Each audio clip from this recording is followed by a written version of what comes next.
Hello friends, সবাই কেমন আছো? Welcome back to my channel. আজকে কিন্তু কোনো ব্লগ নয়, আজকে দেখাবো একটা পিৎজা রেসিপি। এই পিৎজাটা সম্পূর্ণ হোমমেড। আমি পিৎজা ব্রেডটাও বাড়িতে বানিয়েছি। সেই রেসিপিটা যদি জানতে চাও অবশ্যই কমেন্ট করো।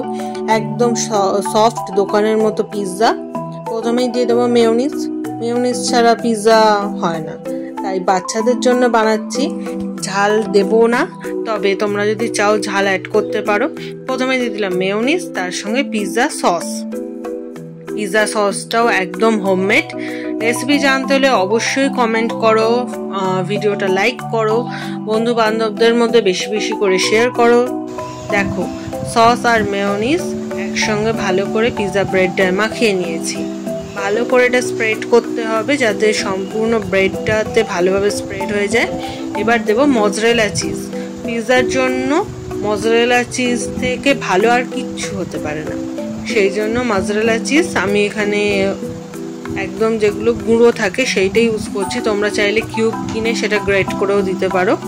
আর যেহেতু আজকে বানাবো চিকেন পিৎজা, তাই চিকেনটাকে আগেই একটু ভাজা ভাজা করে রেখেছি সামান্য একটু নুন আর গোলমরিচ দিয়ে।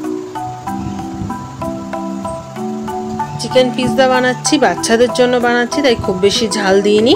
এই দেখো, চিকেনগুলো আস্তে আস্তে সাজিয়ে দিচ্ছি যাতে প্রত্যেকটা বাইটেই এক পিস করে চিকেন অন্তত যায়।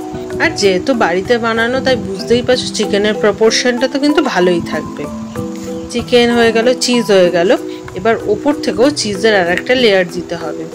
বাড়ির তৈরি পিৎজা চিজ না হলে চলে?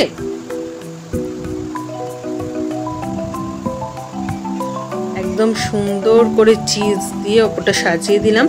দেব টপিংসের মধ্যে ক্যাপসিকাম আর টমেটো আর পেঁয়াজ। তোমরা চাইলে এখানে বেবিকর্ন ইউজ করতে পারো, মাশরুম ইউজ করতে পারো। আমি জাস্ট এগুলোই দিলাম।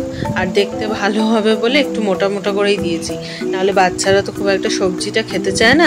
পিৎজার মধ্যে থাকলে তারা অনায়াসেই খেয়ে নেবে। দেখো, আর দেখতেও বেশ কালারফুল হলো, গ্রিন, রেড, আর পেঁয়াজের জন্য বেশ একটা অন্য রকম দেখতে লাগছে। সুন্দর করে সাজিয়ে দিলাম যাতে বাচ্চাদের কাছে খুব ইন্টারেস্টিং লাগে। এবার জাস্ট এটা ওটিজিতে বেক করে নেব 180 ডিগ্রিতে, জাস্ট 5 থেকে 6 মিনিটের জন্য। তাহলে আমাদের তৈরি হয়ে যাবে সুন্দর পিৎজা। উপর থেকে অরিগানো আর চিলি ফ্লেক্স দিয়ে দেবো। দিয়ে কেমন লাগছে সেটা তোমাদের জানাতে হবে। আমাদের তো ভালোই লেগেছে। তোমরা চটপট বানিয়ে ফেলো আর আমাকে জানাও কেমন লাগলো। আজকের মতো টাটা, দেখা হচ্ছে আবার।